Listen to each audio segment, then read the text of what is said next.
James, the Admiral says he'll let the Prime Minister talk about that, but you would guess that they have asked Australia to get involved in terms of those navigation operations.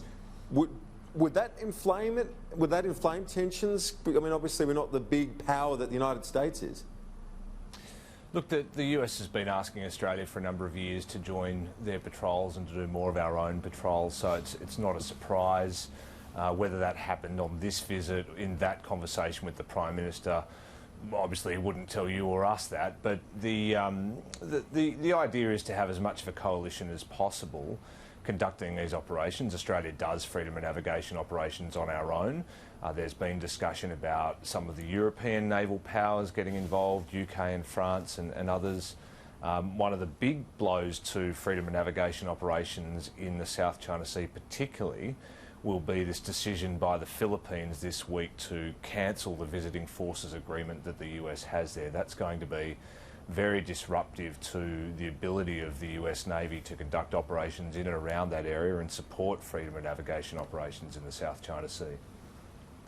Let's turn our attention now to the race for the Democratic nomination.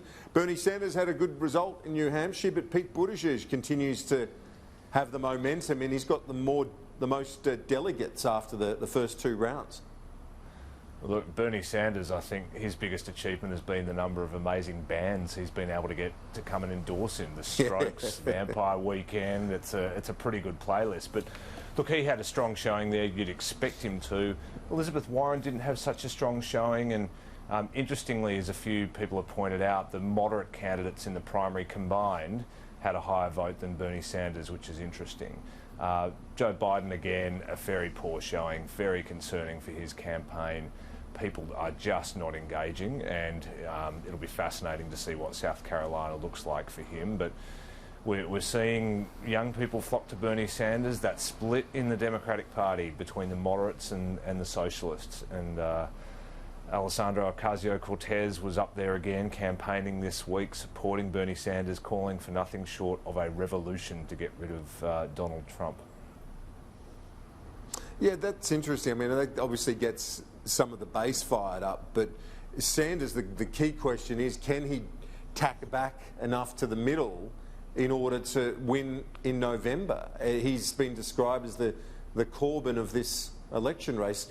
What's your view on the best scenario for the Democratic Party? Is it Bloomberg, the billionaire who's planning to come in the later primaries? Look, I think they're more likely to win if it's one of the moderate candidates than Bernie Sanders. His whole premise is that I'm the guy that hasn't compromised for the last 40 years and I'm not about to start compromising now. And while that fires people up, it's not going to win many voters over. I mean, the Democrats don't have to win that many voters over, but it's hard to see any of Trump's base leeching to a Democratic Party led and run by Bernie Sanders with the kind of policies that he's putting up. So you'd hope for their sake that they can coalesce around one of the moderate candidates, but there's going to be a lot of competition for that. I mean, Buttigieg and Klobuchar, close results here. Biden won't go away.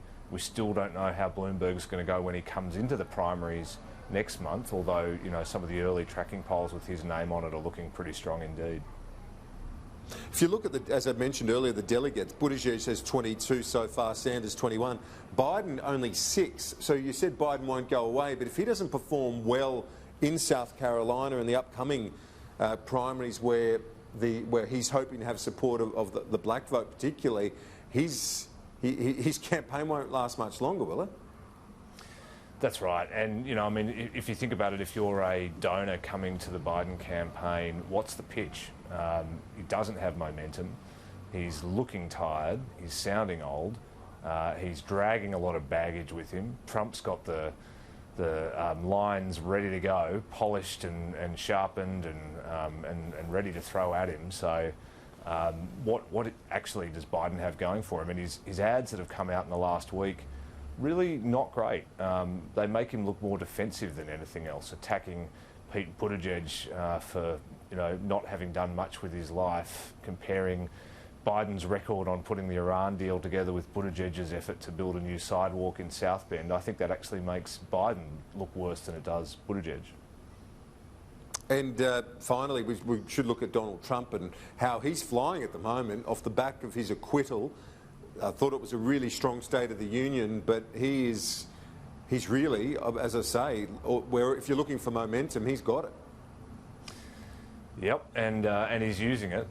He's swinging the bat in DC as only he can, and he's removing his staffers and solidifying his position, having a bit of fun with it too. That ad that he put out earlier this week, talking about being president into the 2060s. It's an interesting taste, I think, of what a Trump second administration might look like. If President Trump is elected for a second time, if he's beat impeachment, if he has built his court, if he's still got control of the Senate, and he doesn't have to worry about re-election, it's fascinating to think what he might try and do and what sort of agenda he might try and craft for his second term. You wouldn't describe Indeed, it as it will be moderate or restrained. No, they're not the words that normally come to mind when you think about the President of the United States. Thank you, James.